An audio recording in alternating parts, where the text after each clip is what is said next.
Hello my dear friends, you're on the Military Summary channel, and today we will discuss the situation in Ukraine on the 9th of May of 2024. Today we have a lot of very interesting updates, so let's start. And first we're going to talk about Avdiivka, western part of Avdiivka direction. Today the Russians, as a result of very heavy clashes, very fierce offensive operation, managed to establish complete control over the village by the name of Umanske, at least over the northern part of the village, over this one. The Russians published the geolocated video confirming the Russian progress. On the final seconds of the video we can see the Russian flag above the Russian Soviet soldier who most likely was liberating the territory. It's like a statue of the Soviet soldier, which confirms complete Russian control over the territory. And now the control over this village changes completely the situation in Russian favor and makes the Ukrainian situation in the Ukrainian let's say positions very weak in comparison with the Russians. So once again, let's discuss in details what currently we can expect from the direction. First of all, before we start, once again, according to information we have, during the previous few days the Russians managed to break through the Ukrainian defense belt, to capture the rich network of fortifications and the strongholds, to capture village itself. So as we discussed in the previous videos, there are, let's say, lots of water barriers, there are rivers, let's say Karlovka water reserve, lakes and so on, and we can split the territory into three parts. The northern one, it's like three artillery pockets. This is the first artillery pocket between the villages Sokol, Voshod, Yevgeniivka, then the river Vovcha and Novoselovka Persha, at least the northern part. This is the first artillery pocket. The next artillery pocket lays between the town by the village between Sokol, Novopokrovskaya, then Novoselovka Persha, the southern part, village Skuchne, and the village Umanske. This is the second, and there are lots of, let's say, forces of 47th mechanized brigade stacked, and this is the area with significant losses of the Abrams tanks, Bradleys, exactly in this area. The third artillery pocket lays between the village by the name of Umanske, the southern part, Yasnobrodivka, Karlovka water reservoir, and Nitailova itself. So three areas and three very difficult situations for the Ukrainians. Let's start from the central one, from this one where the Russians managed to achieve significant results. As we discussed, the Russians captured the northern part of the village. Most likely the Russians have also answered the southern part. At least we got these reports in the past, but for now we're keeping this area as a gray zone because we don't know for sure. What we know about this artillery pocket, I'll remind you that during the April the Russians have already destroyed this bridge. We discussed this in the previous videos, which, let's say, cut the Ukrainians from supply from the west. The Russians established control over Umanske, which also let's say cuts the Ukrainians from the second, let's say, supply road. And there is still probably the third bridge between the north and the southern part of Novoselovka Persha, and the status of this bridge is unknown. We don't know for sure whether the Russians destroyed it in the past or not. But today we got a very important video from the west of Novoselovka Persha, this one, and on this video we can see how the Russians destroyed the bridge that connected Zhelanne, this is the town by the name of Zhelanne, with this artillery pocket. So the Ukrainians lost another supply road, and of course the destruction of this bridge, let's say, didn't lead to the situation of complete collapse or something like this, but obviously from now on the poor logistic of the armored force of Ukraine in this direction will become even worse than it was. So, and from this perspective we can say that the central artillery pocket is already done. The Ukrainians lost possibilities to support, because even if this bridge still exists, the Ukrainians lost this bridge, so that's why it's almost the same. Of course, we can say that most likely the Ukrainians still can supply their forces from Voshod and Sokol, but first of all, for example, this area is located very close to the line of combat contact. I'm talking about this bridge, so the Ukrainians will not risk to use this bridge for supporting their forces in this artillery pocket. And even if the Ukrainians use this, let's say, area, during the previous days we got lots of updates and lots of reports from the ground that the Russians were attacking Sokol from the east, and according to some reports the Russians have already entered the village, and maybe this road is was already cut off by the Russians. So if we summarize everything, and if we make a conclusion or some projection or assumption that the Russians have already established complete fire control over this part, we can make a conclusion that this artillery pocket, and the southern artillery pocket are already completely cut off off from the mainland. A few words about the southern artillery pocket, Yasnobrodivka. According to information we have, the Russians managed to improve their positions in Nitailov and basically to cut the bridge area, the road area from the mainland, and the Ukrainians are no longer able to use this road that goes from Yasnobrodivka to the west to Karlovka as a supply. Of course, the Ukrainians, according to let's say logic, can still use this area for the, let's say, rotation for support, but today we got another video of how the Russians, let's say, discovered some redeployment or movements of the Ukrainians in the area, and how the Russians were hunting the Ukrainians with FPV drones, with artillery, with all types of weapons they have. So the Ukrainians suffered significant losses on the direction, and they are no longer, and they can't use this area without losses. For better understanding, of course, it's good to increase the numbers of updates, and just, let's say, since the beginning of May, we have at least 2 geolocations of how the Ukrainians tried to cross the area and they were damaged or destroyed. So I'm trying to tell you that, once again, if we summarize everything, it's just a question of time. It's just a matter of time when the Russians capture all these 3 artillery pockets, because the Ukrainians have no way to escape, to evacuate. Of course, the most of the troopers and soldiers are able to leave the area, but most likely the Ukrainians will be forced to abandon armored vehicles, tanks, and so on. And a few more things about Yasnobrodivka. According to different mappers, the Russians currently in active offensive state. They're pushing to this area at least from 3 directions. The south one through Nitailova, this middle one to Yasnobrodivka, and the north one through the village by the name of Umanske. So it's a very difficult situation for the Ukrainians, as you can see. Now we're moving to Nitailova, to Nivolskaya area, and to this direction. According to different mappers, the Russians continue improving their positions from Pervomaiska to Nivolskaya, and few more blocks, few more strongholds were captured by the Russians. And the question is how long the Ukrainians are going to hold this village, let's say, under their control. My assumption, let's say, projection that Ukrainians will leave this area during this week, maybe by the end of this week, and the Ukrainians will be forced to fall back, because this area was very useful and very, let's say, valuable for Ukrainians, just as a, let's say, northern barrier, northern, let's say, point of resistance against the encirclement of Krasnohorivka. So this area has had a very big value, just one purpose: not to allow the Russians to break through this defense belt and to attack Krasnohorivka from the north. So that was the thing that Ukrainians were afraid of most of all, and they made everything they could not to allow the Russians to do this. So that was the main Ukrainian things and the main purpose of Nivolskaya. But as a result, and according to latest updates, we see that the Russians even haven't used this way to attack, because Krasnohorivka basically collapsed under the Russian pressure from the south and from the east. The Ukrainians, of course, try to save the situation, not to save but to stabilize, and currently not even to stabilize but even somehow to unblock the Ukrainians in say Krasnohorivka. They brought additional artillery systems to the line of combat contact, and the main purpose of this maneuver is to start bombing the Russians and to unblock the Ukrainians who are currently stuck in Krasnohorivka and give them some fresh air for evacuation.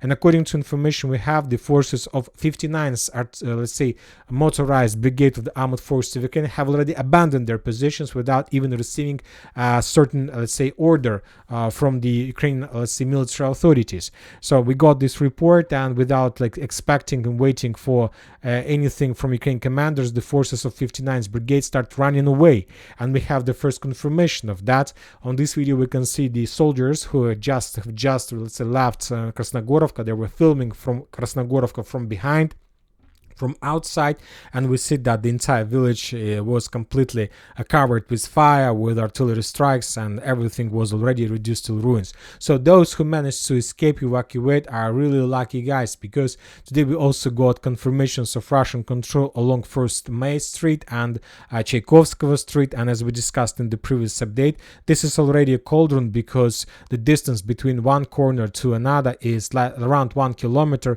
but we discussed that most likely there are very heavy clashes in the vicinity of hospital. And maybe today the Russians have already established control over hospital, and maybe by the time you watch the video, we're gonna see the first updates with the Russian flag over this area or something like this. And once again, the sources reported not just about the abandoning positions of the 59th Brigade, but other sources, very reliable sources, are saying that some Ukrainian Ukrainian armed forces some units were surrounded in these southern and eastern outskirts of the stronghold. So we are not talking about thousands of Ukrainians, but a few hundreds, maybe 2, 3, 4, 500 of Ukrainian soldiers were encircled by the Russians, and maybe there is like a negotiation process already. So anyway, we can, let's say, we make a conclusion based on everything that we can start counting days, and the days of Krasnohorivka obviously are numbered. When talking about Novomikhailivka, Konstantinovka area, another day without any activity, just counter-artillery duels, another few howitzers of the armored forces of Ukraine were destroyed, so nothing special. The Russians continue preparation before greatest offensive operation on this direction towards the village towards the town by the name of Kurakhova. But this attack will start only after complete control over Krasnohorivka, and maybe even after complete control over Karlovka, which means that there are still 2-3 weeks before that operation. South Donetsk direction continue receiving updates. The Russian different mappers reported that the Russians established complete control over the fields, and not just over fields but over the hills, let's say to the west of Staromaiorske, and the Russians also answered the southern part of Staromaiorske, and most likely tomorrow in the morning the entire Staromaiorske will be captured by the Russians. So I have some, let's say sixth feeling that this territory will be captured by tomorrow. And tomorrow in the morning, we're going to receive some updates from different mappers, including pro-Ukrainian deep state, who will tell us about this control by the Russians, and which will means complete collapse of defense of armed forces of Ukraine in this direction, and that Ukrainians probably will not even stay for a very long time in Makarovka, and they will retreat towards Vremivka and towards Velika Novoselovka, the only more or less reliable defense belts on the direction. Now we are moving further to Robotyn. We haven't received anything during the previous 24 hours, just the regular activity, the regular Russian FPV drone hunting over the Ukrainian positions, some reconnaissance operations, some counter-artillery duels, nothing special, no concentration of forces, no big attempts to attack each other, just regular activity. More interesting details are coming from Krynky, and this is the picture of Krynky as of the 9th of May. And as you can see, significant number of Ukrainian geolocations, significant number of FPV drone strikes, FPV drone bombing by the Ukrainians on Russian positions, which confirms that this is not just something regular. This is not something like Ukrainians try to, let's say, prevent Russian attempts to cross the river. This is exactly what you can see. This is the preparation before Ukrainian landing operation. I have no doubts that Ukrainians, based on this configuration, are going to start their landing operation, because we can just increase the numbers since the beginning of May, and we can count maybe hundreds, tens of tens, I don't know how to say, let's say, of icons of FPV drone strikes, artillery strikes on Russian positions. And now we see the Ukrainians are planning to create not just a small foothold, let's say of 1, 2, 3 kilometers in the width. Of course, the Ukrainians are planning to establish the foothold of around, let's calculate, approximately around 20 kilometers width. So this is going to be the Ukrainian attempt to attack in the Ukrainian plan, to create as big as possible, as large as possible foothold on the Russian bank, and then there's going to be a completely different story. But from the other side, I have some, let's say, doubts about the Ukrainian attack. I think, if you ask my opinion, that the Russians allow the Ukrainians to do this because the Russians understand that no matter how many soldiers the Ukrainians send on this bank of the river, all of them will be destroyed. So if Ukrainians send 1,000 soldiers, they would be destroyed. If Ukrainians send 10,000 soldiers, they would be also destroyed, because without proper supply support, it's just a question of time when the Russians will grind another batch of Ukrainian soldiers. So that's why maybe the Russians do want Ukrainians to send and to start this operation, and in a month after the beginning, or by the, let's say, by the beginning of November, when cold comes, when the river, when it's going to be very cold, to destroy everything and to ruin Ukrainian plans, as they currently doing in Robotyn or in Vremivka. Who knows? Maybe this is just a very smart and a very tricky plan of the Russians. Now let's move a little bit back. Let's move to Chasiv Yar. Another day without any activities. Another day with significant number of bombings, with significant number of artillery strikes, counter-artillery duels, more and more tanks, more and more armored vehicles, more and more positions were bombed by the Russians, were destroyed. On this video we can see now the Ukrainian howitzer that the Ukrainians were trying to use to attack the Russians, but the howitzer was destroyed as a result of counter-artillery duels by the Russian forces. We can see the helicopters flying in the area, so the Russians see everything. There is no doubts. The Russians control the situation, and it's just also the matter of time when the Russians launch their offensive on Ukrainian positions in Chasiv Yar. But for some reason, the Russians still haven't started. The 9th of May have already passed, so it's like Putin is in complete full power. There are not going to be no more holidays almost till the new year. No Easter days, no, let's say, victory days, no any other days, no holidays for Russia, and they can do whatever they like. Putin has bypassed the inauguration process. He is currently in full power, and we will discuss a little bit in a moment who is going to be probably in charge of possible further Russian offensive operation. But for now, for Chasiv Yar, no changes. Let's summarize. Sever's direction, we have a certain activity, and if we increase the numbers of days since the beginning of months, we see that the Russians are bombing. But the thing is that we don't see a focus, right? We don't see a focus. For example, if when talking about Chasiv Yar, we can see a focus exactly in the eastern part. When talking about Ukraine attempts to attack Krynky, we see a focus exactly Казачьи лагеря, Krynky.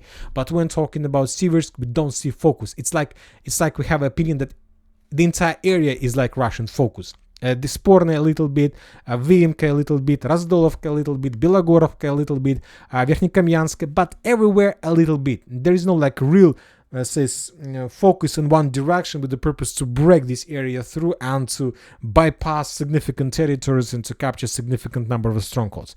So I don't know what the Russians are planning to do in this direction. The only thing we have is some attempts from the Russian side to capture this stronghold. Currently it's unknown whether the Russians managed to capture this territory or not, but the Ukrainians published the video of how they managed to deal some damage to the Russian tanks, armored vehicles, so most likely that attempt was repelled by the Ukrainians. We continue receiving additional updates about the fire anomalies in Kreminna forest. As you can see, probably the forest was always almost reduced till 20-30%, very heavy clashes. The forest, the fires force either the Russians and the Ukrainians to be more active, more aggressive, more offensives, more, let's say, maneuvers, not just to, let's say, be encircled by, let's say, opponent, but not also be encircled by the fire. So I think that there are probably the most fierce clashes right now. Nobody, let's say, give us any updates, because I don't think it's very easy to get some information from inside of this Kreminna forest. But once again, I think that maybe the most fierce clashes and fierce situations are happening right now in this direction. The central Kupiansk direction, we have nothing. The northern Kupiansk direction, we have reports once again that the Russians collapsed Ukraine defense belt in Berestova, but without any geolocations, any confirmations. Few unsaid strikes over on Ukrainian positions and on Ukrainian M777 howitzers, but nothing that can give us any food for making changes on the map on something like this. Kharkiv direction, nothing, but so Kharkiv direction is nothing, but the sources report about continuous rotation and regrouping of the armed force of Russian Federation in Kursk and Belgorod regions. But the question is, who is going to be in charge? And now we're moving back to the most important event, and according to information we have, the General Armageddon is coming back. Maybe this is some kind of Russian, let's say, trolling of Western countries and Ukraine itself. Maybe it's just like the way how they want to laugh at Zelensky and his forces and the common situation. But according to information we have, General Armageddon Surovikin is coming back.